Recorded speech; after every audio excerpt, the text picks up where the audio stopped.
Cricket drama series inside edge अपना season 3 लेकर आ रही है और फैंस बहुत ही ज़्यादा बेसब्री से इंतज़ार कर रहे थे इस सीरीज़ का लगभग 2 सालों से। और मतलब इंडियन सीरीज़ की एक ही चीज़ है जो मुझे पसंद नहीं आती, और वो ये है कि ये लोग जो है वो अपनी सीज़न को जो है वो कंटिन्यू नहीं कर पाते रेगुलरली, और वो लगभग 1 या फिर 2 साल का गैप आ जाता है दूसरी सीज़न के रिलीज़ होने में।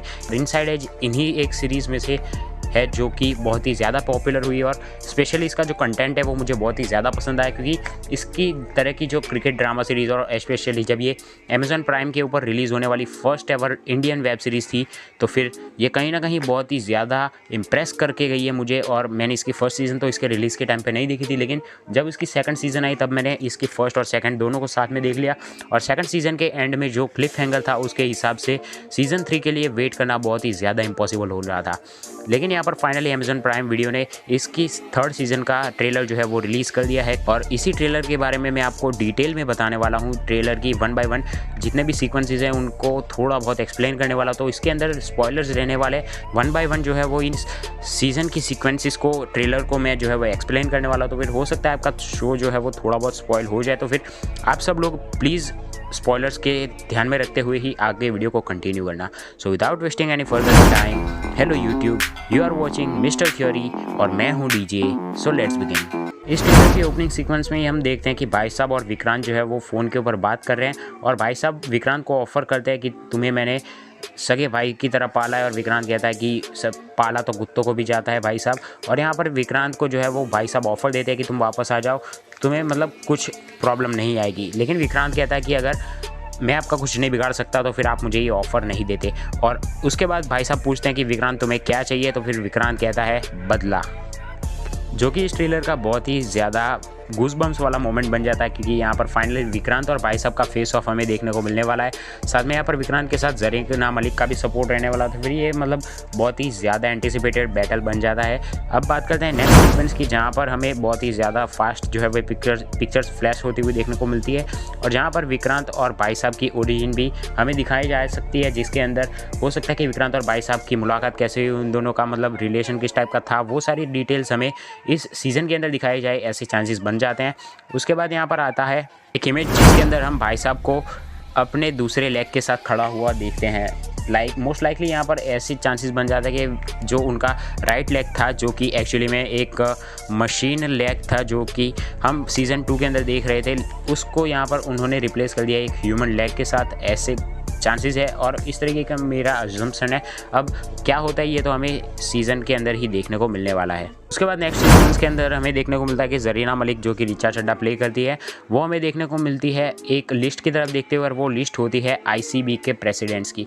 और इसके अंदर फैसिनेटिंगली हमें देखने को मिलता है पास्ट जो 7 ICB प्रेसिडेंट्स है उसके अंदर से 5 बार जो है वो भाई साहब का नाम, यानी कि यशवर्धन पाटिल जो है वो 5 बार प्रेसिडेंट बन चुके हैं पास्ट 7 टाइम्स में से। और उससे भी ज़्यादा शॉकिंगली, यहाँ पर शॉकिंगली तो नहीं कहूँगा, लेकिन एक सरप्राइजिंगली मुझे एक रेफरेंस देखने को मिला, जो कि है के पलानीस्वामी, जो कि साउथ इंडिया के बहुत ही फेमस और रिनाउंड लीडर है। उनका नाम हमें इस लिस्ट में देखने को मिलता है एकदम बॉटम में लेफ्ट साइड में। उसकी नेक्स्ट सीक्वेंस में हमें देखने को मिलता है कि ज़रीना मलिक जो है वो किसी के साथ बात कर रही है, लेकिन उसका फेस हमें नहीं दिखाया जाता। लेकिन यहाँ पर 99% चांसेस है कि वो बात कर रही है विक्रांत के साथ। उसी के बाद हमें नेक्स्ट सीक्वेंस के अंदर फाइनली देखने को मिल जाती है मंथरा, जो कि इस सीज़न का जो है वो अट्रैक्शन पॉइंट है मेरे हिसाब से। और वो वायु राघवन के साथ बैठी हुई है, और वायु राघवन बात करता है कि इंडिया के अंदर बैटिंग को लीगलाइज करवा देना चाहिए। तो फिर वो यहाँ पर सोचती है, और उसके बाद हमें थोड़े बहुत सीक्वेंसेस दिखाए जाते हैं जिसके अंदर सीज़न 2 और 3 के बीच का गैप फिलअप किया जाएगा, कि सीज़न 2 और 3 के बीच में क्या हुआ, कि मंथरा पाटिल को पुलिस ने किस तरीके से कस्टडी में लिया, किस तरीके से वो छूटी, और वो सारी डिटेल्स हमें इस गैप अप के अंदर डिलीवर किए जाएंगे। और उसके बाद हम देखेंगे कि आगे क्या होता है। उसके बाद हम देखते हैं कि इंडिया और पाकिस्तान के बीच में एक टेस्ट सीरीज़ होने वाली है, और उसी टेस्ट सीरीज़ के लिए जब इंडियन क्रिकेट टीम होटल में स्टे कर रही होती है, होटल के अंदर डिनर कर रही होती है, तभी वायु राघवन और जो नया कैरेक्टर इंट्रोड्यूस होने वाला है उन दोनों के बीच में एक one type of food brawl start हो जाती है, जिसकी वजह से इंडियन क्रिकेट टीम जो है वो 2 पार्ट्स में बिखर जाती है। और उसके बाद हम देखते हैं कि वायु राघवन जो है वो हॉस्पिटलाइज्ड है, और कहीं ना कहीं ये होने वाला है इस सीक्वेंस के बाद जब इंडियन और पाकिस्तानी क्रिकेट टीम के बीच में वन टाइप ऑफ मैच चल रहा है। और उसी के बाद हम देखते हैं कि इसी मैच के दौरान जो है वायु राघवन को स्ट्रेचर के ऊपर ऊपर ले जाया जा रहा है। और उसी के बाद का ये सीक्वेंस है मेरे हिसाब से, जहाँ पर वायु राघवन की बहन उसे समझाने की कोशिश करती है कि वो अपने फादर को माफ़ कर दे। और कहीं ना कहीं हमें इसी के ऊपर थोड़ा बहुत और भी डिटेल्स जानने को मिलेगी कि वायु राघवन का अपने फादर के साथ इतना ज़्यादा 36 का आंकड़ा क्यों है। और उसके बाद हमें एक छोटी सी बहुत ही ज़्यादा फास्ट सीक्वेंस के अंदर थोड़े इमेजेस फ्लैश होते हुए देखने को मिलते हैं, जहाँ पर हम देख रहे हैं कि वायु राघवन का फादर जो है वो भी अपने ज़माने के एक बहुत ही रिनाउंड क्रिकेटर थे। और कहीं ना कहीं मेरे हिसाब से यहाँ पर एक छोटा सा रेफरेंस पॉसिबल दिया जा रहा है अंडरवर्ल्ड डॉन दाऊद इब्राहिम को भी।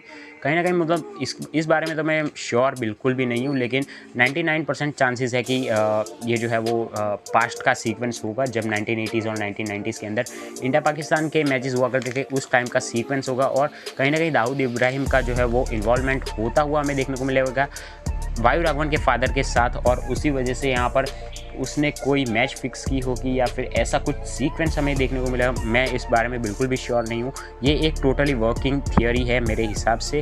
और शायद मतलब जिस तरीके के गेटअप और लुक्स है इस बंदे के, तो मुझे लगता है कि इन दोनों का जो है वो दाऊद इब्राहिम के साथ ही कनेक्शन होना चाहिए। उसके बाद के सीक्वेंस के अंदर हम देख पा रहे हैं कि भाई साहब जो है वो एक स्टेडियम के अंदर बैठे हुए हैं और उनके पीछे एक डायलॉग जो है वो रन करता है कि they can take us out of the game but they can't take the game out of us. मतलब कहीं ना कहीं लगता है मुझे कि यहाँ पर जो है वो इन्वॉल्व्ड पार्टीज़ है जो कि क्रिकेट के मतलब इस सीरीज़ के अंदर इन्वॉल्व पार्टीज़ है जो कि बहुत ही बड़े बड़े नेम है। यशवर्धन पाटिल हो गए या फिर ऋचा चड्ढा का कैरेक्टर, यानी कि मतलब आप जानते हैं कौन कौन से कैरेक्टर्स हैं, उन सबको यहाँ पर क्रिकेट के अंदर इन्वॉल्वमेंट से कहीं ना कहीं बैन किया जाएगा। लेकिन ये भी मतलब एक पॉसिबल थियरी है मेरे हिसाब से। लेकिन जब हम इस सीरीज़ को देखेंगे, इसकी 3rd सीज़न को देखेंगे 3 दिसंबर को, तब जाकर हमें और डिटेल्स जानने को मिलेगी। उसके बाद यहाँ पर जो मेरा पर्सनल सीन था, मेरा पर्सनल डायलॉग था, वो यहाँ पर एंड में कहते हैं विक्रांत का कैरेक्टर, जो कि ये है कि and just like that the series got more interesting. मतलब कहीं ना कहीं ये सीरीज़ जो है वो ऑलरेडी बहुत ही ज़्यादा इंटरेस्टिंग बन चुकी है। इसके बारे में मतलब वेट करना बहुत ही ज़्यादा टफ होने वाला है। वैसे तो यहाँ पर 3 दिसंबर के लिए हमारे पास देखने के लिए बहुत ही बड़ी चीज़ ऑलरेडी अवेलेबल है, जो कि है मनी हाइस्ट का 5th सीज़न का 2nd पार्ट, जो कि इसका फाइनल पार्ट रहने वाला है। और इसके लिए मैं बहुत ही ज़्यादा एक्साइटेड था। और इस वीडियो के अंदर था बस इतना ही। अगर आपने किसी भी अनयूजुअल चीज़ या फिर किसी चीज़ को नोटिस किया हो जो कि शायद आप मेरे साथ शेयर करना चाहते हो, आप मुझे इंस्टाग्राम पर फॉलो कर सकते हैं, लिंक आपको डिस्क्रिप्शन में मिल जाएगा, या फिर आप कमेंट भी कर सकते हैं। आई गेस फ्यूचर में आने वाले वीडियोस के लिए आप चैनल को सब्सक्राइब भी कर सकते हैं और उसके बाजू में आने वाले बेल आइकन को प्रेस कर सकते हैं ताकि आपको नोटिफिकेशंस विदाउट एनी डिले मिल पाए। So I will see you guys in the next one. Till then good and take care.